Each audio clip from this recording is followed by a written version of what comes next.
Welcome to Radical Books and Politics. It's a huge honor to have Gregory Webb. And so, do you go by Gregory or Greg? Usually just Greg. Greg, wonderful. So, Greg is going to tell us about how he promotes emerging and new writers using his Facebook groups. Why don't you tell us about your Facebook groups? Well, thank you for having me on. We My have pleasure. two groups. The first one is a private group. It's called Writers Posting Writers, Okay. and this group is designed to give writers a safe space to workshop their materials before they're published. Then we have our other kind of more public arm, which is called English to the Max.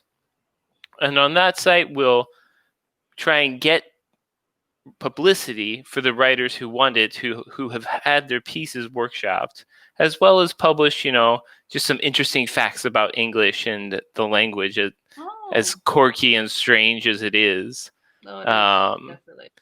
and so right now we're finishing up a contest in writers posting writers, and the winners are going to be posted and featured on English to the Max. Oh, cool. So, I know a lot of times exposure is really important, and free exposure is even better. How often do you have those writing contests? Well, this is actually our first writing contest, so we're probably going to run them about once a month, That sounds good. with other smaller contests in between. Oh, that sounds Um, great. but And the major ones, yeah. And with the first contest, was it fiction or was it open to different genres? What kind of contest was it? we actually divided it into a prose and a poetry contest Oh, separately. nice, nice. So we'll be posting the runners up on the 21st tomorrow, and Okay. then the winner of the prose contest on the 22nd, and the winner of the poetry contest on the 23rd. And then we'll be actually using a little bit of money to boost their Mm. uh, their posts so that it appears in Facebook ads as Oh, that's a well. really good idea. Yeah, I've used Facebook ads before, and I don't know what the magic formula is. Sometimes I feel like I have a lot of success, and other times it's like, what happened? So I've read up on it, but do you find that there's a strategy to boosting posts? Like, do you post on weekends or boost on the evenings, or is it just I think it's more about boosting to the correct audience. mm, Um, we have a strongly female demographic, so I'd say 75% female, 25% male, liking oh, the page. oh, interesting. I hadn't even thought about looking at gender structures. And then Wow, the how cool is age that? range as well. So it's I took a course on it, and it was more about targeting to the the person I see. So than that makes sense. That's kind of what makes anything sense else. rhetorically. Yeah, yeah, yeah. No, that's brilliant. I hadn't really thought about that. I mean, well, I guess you do think about that when you aim your ads at particular people, right? Because I started playing with like the description and the title, and I think I made my audience too broad. But my writing is so Yes, specific that I should have really targeted Latinos for like magical realism, and that was it. You know. Um, but that's right. fascinating. Oh, good, good. Well, congratulations. I hope everything works out well with your contest and that more people join the groups, both groups. Thank you, thank you. So Yeah. yeah, yeah. So when you set up your guidelines, because I know other writers have tried to start like beta reading, workshopping groups. What kind of guidelines do you follow, or is it pretty free form? In terms of workshopping on the writers posting writers, Mm-hmm.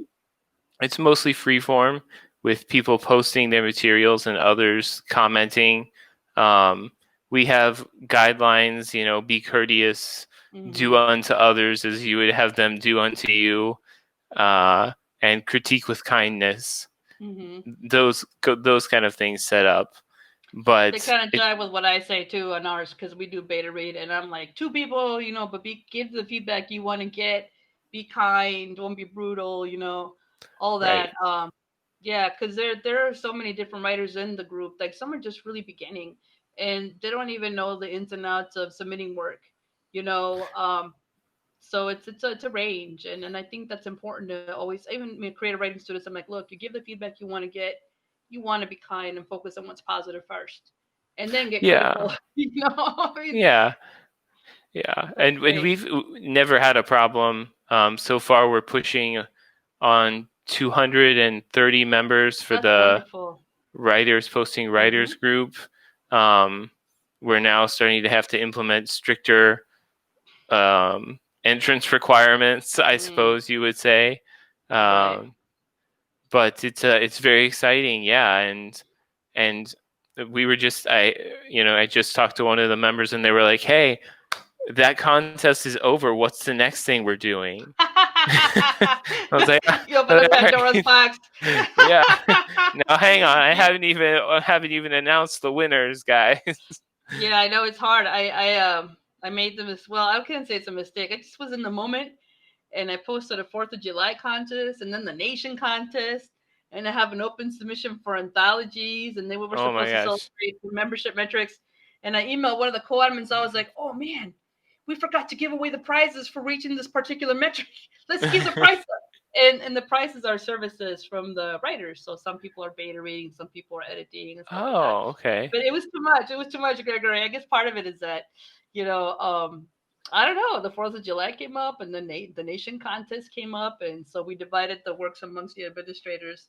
And then I was like, oh, I'm the one that needs to pick the Fourth of July winners, but that's what keeps people going. And the thing is there are some groups that are constantly putting out monthly publications and Hmm. things like that. I Hmm. can't do. I mean, I teach for a living like you do. It's too much. One a year, yes, I could Yeah, do little books here and there, but an yeah. anthology that often, no way. And that's not how I make my bread either. Right, But right. do you also have you put together an anthology or a publication from the book or independently?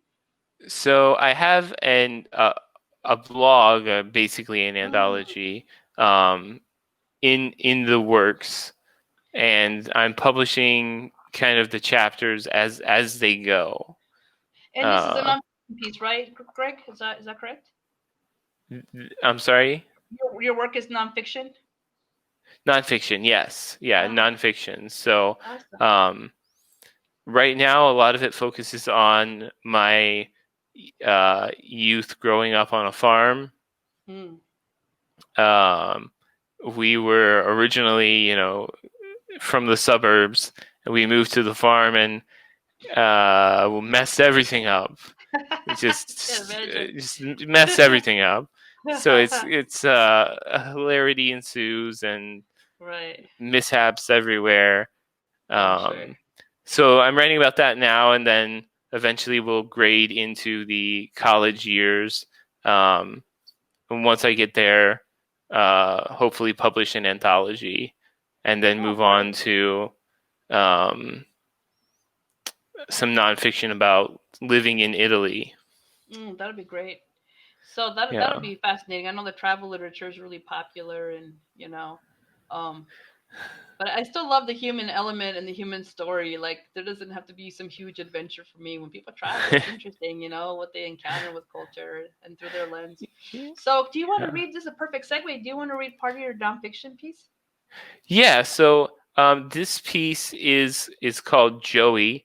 Um, it's about our family dog. Mm. It's been one of the more popular pieces, and this is just an excerpt from it. Um, so after we had seen the free puppy sign in a neighbor's yard, we convinced our parents to return. So um, we returned to the house with the sign to find a very nice couple and a small pen of extremely happy puppies in their yard. The couple had an Australian Shepherd, and the dogs had the markings of a German Shepherd. The mix of the breed was clear, though they had no pedigree. Hmm. In an elaborate procedure, all the puppies were called to one side of the pen. My brother Gabe, perhaps 5 at this point, was dropped at the other end like a human plaything. The stampede was on. We were going to take home the first dog that made it to Gabe, but that dog apparently played a little too hard and was covered in shit. So we scooped up the runner up. there was much debate about the name of the dog that day. She was playful, gentle, and trusting. She was also a Tootsie Roll, with a belly as long as her legs. You could roll her down a hill, and she would run back up for another ride, tongue swinging out the side of her mouth in a puppy grin.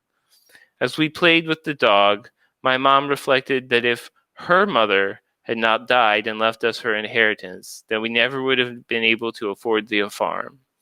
So we Mm. decided to name her, in her honor, Joe. I can keep going, or Oh no, that's beautiful. Thank you. That's perfect. I That's so interesting because we finally convinced my husband Aaron that we need a dog. The dog is hmm. good for my health, you know, which is true. Dogs are wonderful, so vivid. I love these kinds of um I don't know. There's so much to it, and farm life, which is so alien, I think, so, to kids in the city. I think they would find it fascinating, I depending on hope the age so. range for the nonfiction. Yeah, yeah, it sounds Yeah, really good. I hope so. So, do you have any goals, like when you go to Italy? Do you have like a bucket list of things you want to go, or places you want to visit, or maybe writers you want to study? Uh, so we visited Dante's tomb. Mm, That was up the first spot. in Ravenna. Um, that was a big deal for Mm, me. And then where yeah, Caesar crossed the Rubicon, you know, alia ecta est, the die is cast. Um, nice. yeah, it's been very fun. I think when I do write nonfiction about the Italians, it's going to be more about the family life, the Mm, Sunday dinners that the grandmother cooks. You know, the fact that they have a beach bar that they own together, and mm, the drama of the beach bar. that's awesome. Yeah. That's what So I was gonna tell you. I like in travel stories. I mean, all the sites and all that. It's a human element that attracts me to travel stories, right? And it's to me, it's amazing, just to see what people's everyday life is like. And yeah, there's gonna be drama and telenoveleria, I call it. No matter where you go, right? There's always something. I think sometimes life can be more dramatic than romances, But that's interesting. That'll be great. And do you speak yeah. Italian? Uh, Parlo solo un po' italiano. That's beautiful. It sounds genuine, rolling off the tongue. You find that a lot of people start to take the English out of their pockets because once they know that you speak English, they Yeah, they say, can hear my accents, and they'll kick into English. Um, you know, if I say, scusi, parlo solo un po' italiano.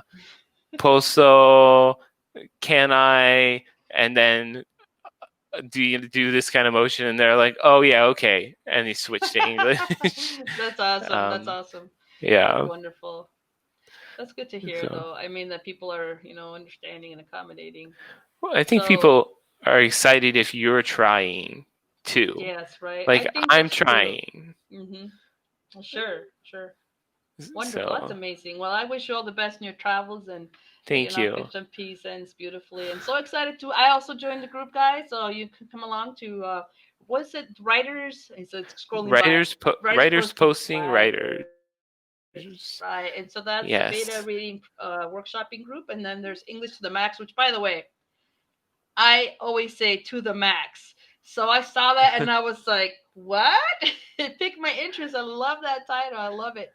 Thank you. Well, Thank you. yeah, yeah. Thank you, Greg. Do you have any? Do you want to tell us more about your socials, or is your blog up now? Yeah, my blog is up, oneboyslife.com. Oh, Uh, let me type that in there. So it's just one BOYS, or is no apostrophe Y, no right? apostrophe. Is it oneboyslife.com? Let me check it. I don't want to post something and you're like, no, I had, so that wasn't it. This is the one good thing I like about this platform. If you ever want to do a live stream, oh, I see there's a donkey and then I have the black pigs. Is that you? Yep, that's Oh me. wow! That's You know me. what? So let me just post this, and then I can actually share the screen. So I'm gonna show our viewers. Um, this is such a cool looking blog. I'm not gonna. I'll stop talking about you, but I just updated mine, No, and it no. looks all professional, But let me see. One Voice Live. You can see all these lovely Word pictures. Look at WordPress did that. all the work. Yeah, right, right. So, oh my gosh, who cannot want to read about the puppy and the kitten? This is gorgeous. I love it. Yeah, the kitten is an intriguing one because there's no kitten, but the kitten is central to the story. Well, and I bet you There's what. actually no physical kitten I bet you that people see the kitten and they're like, I got to read this blog post, you know. So about a listen, Greg, kitten. thank you, thank you, thank you. Listen, if you want to come on again to promote your next contest or what have you, we'd love to have you. Hey book lovers, thanks for watching. Don't forget to like and subscribe.